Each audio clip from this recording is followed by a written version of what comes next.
Hello people, आप लोगों को पता ही है जैसे कि मेरा आज एग्ज़ाम था थर्ड शिफ्ट में आरआरबी का।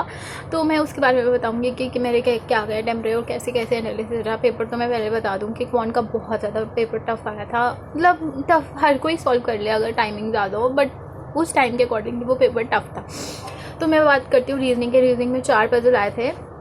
उन 4 पजल में था एक अनसर्टन पजल था, एक AGM DM वाली पोजीशन वाला पजल था, एक मार्क्स बेस्ड पजल था और एक सर्कुलर बेस्ड पजल था जिसमें 8 लोगों को बिठाना था और वो 4 अंदर देख रहे थे, 4 लोग बाहर देख रहे थे। तो मैंने कुछ ऐसा अटेम्प्ट किया जो मेरे सामने आया। मेरे सबसे सामने आया था AGM DGM वाला क्वेश्चन। तो मेरे को लगा वो थोड़ा लेंथी है, तो मैंने उसको साइड करके मैंने क्वांट्स में वो रीजनिंग में सेलॉग आया दूसरे पोजीशन में, मैंने वो सॉल्व किया। सेलॉग्स के 5 क्वेश्चन थे, मैंने वो सारे के सारे सॉल्व किए। उसके बाद मेरे को उसके बाद डायरेक्शन सेंस आया, जो मैंने उसमें 3 के 4 क्वेश्चन थे वो भी अटैम्प्ट किए। उसके बाद आया पजल एक और सर्कुलर बेस, वो मैंने छोड़ दिया उस टाइम के लिए। फिर अगला पजल आया अनसर्टन पजल, वो पता नहीं क्यों मैंने उठा लिया और मुझसे एक ही पारी में बन गया था। उसमें कुछ प्रॉब्लम आई थी एक पोजीशन पे, तो वो मैंने बाद में ठीक कर ली थी। ठीक है, वो पजल किया मैंने सॉल्व।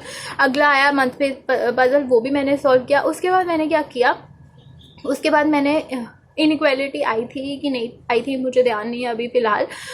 उसके बाद मैंने फर्स्ट क्वेश्चन जो है वो सॉल्व किया। फर्स्ट क्वेश्चन मैंने आपको बताया जैसे कि AGM DGM वाली पोजीशन में था। उसमें ना कंफ्यूज करने के लिए उन्होंने उल्टा दिया हुआ था। मतलब नीचे वाली पोजीशन, मतलब उन्होंने कुछ उल्टा दिया था, जैसे हम मॉक में देखते हैं ना वैसे नहीं दिया था।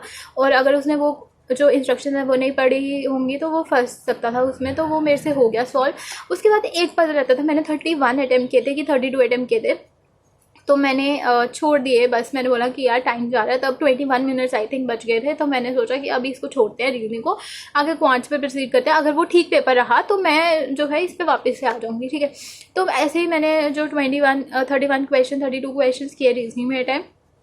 और बैकवर्ड और फॉरवर्ड वाला भी एक क्वेश्चन था और एक क्वेश्चन उसमें था मिसलेनियस के बहुत सारे क्वेश्चन थे जो उसमें देखे गए ऐसे। फिर उसके बाद आई क्वांट की बारी। क्वांट में मैंने अटेम्प्ट किया।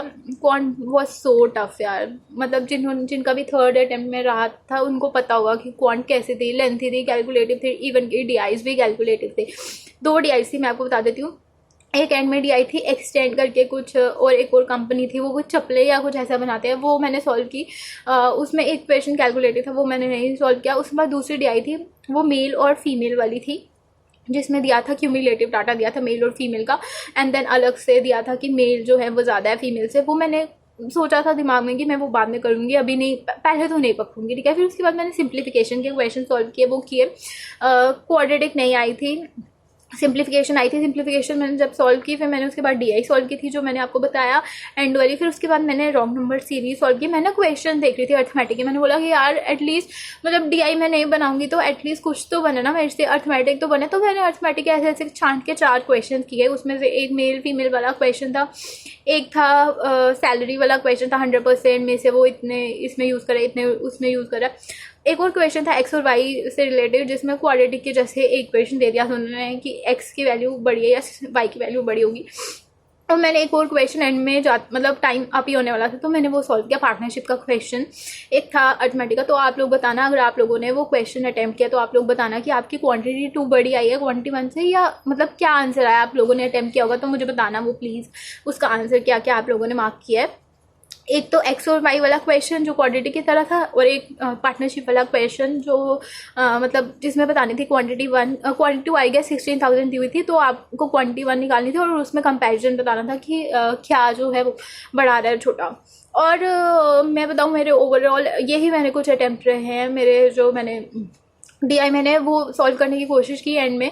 एक और केसलेस DI थी जो कि मैंने सोचा था मैं करती हूँ अटैम्प्ट, मैंने उसको पकड़ा तो यार मैंने ना सोचा कि उसमें कुछ नंबर्स आए तो मैं वो अटैम्प्ट करूँगी। मैंने ना 2-4 नंबर निकालने की, मतलब नंबर्स में कुछ दिखे। एक नंबर था क्लचेस वाला था वो DI केसलेट।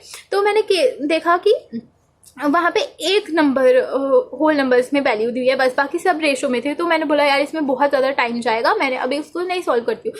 वो मैंने नहीं सॉल्व की। फिर एंड में मैंने बोला कि मैं मेल फीमेल वाली DI लेती हूँ, बट वो मतलब पता नहीं क्या हुआ, मैंने 144 को 14 पढ़ा। और मैं यही सोच रही हूँ कि मैंने निकाल भी लिया मेल और फीमेल का फर्स्ट वाले का। मैंने बोला ये तो रेशो 9 आ रही है तो 14 से कैसे जाएगा, वहाँ पे 144 था। मेरे दोस्त ने बताया बाद में कि कि ऐसा था, तो मेरे को बहुत दुख हुआ कि यार ये क्या किया मैंने, अच्छे से पढ़ा भी नहीं था जल्दी जल्दी के चक्कर में।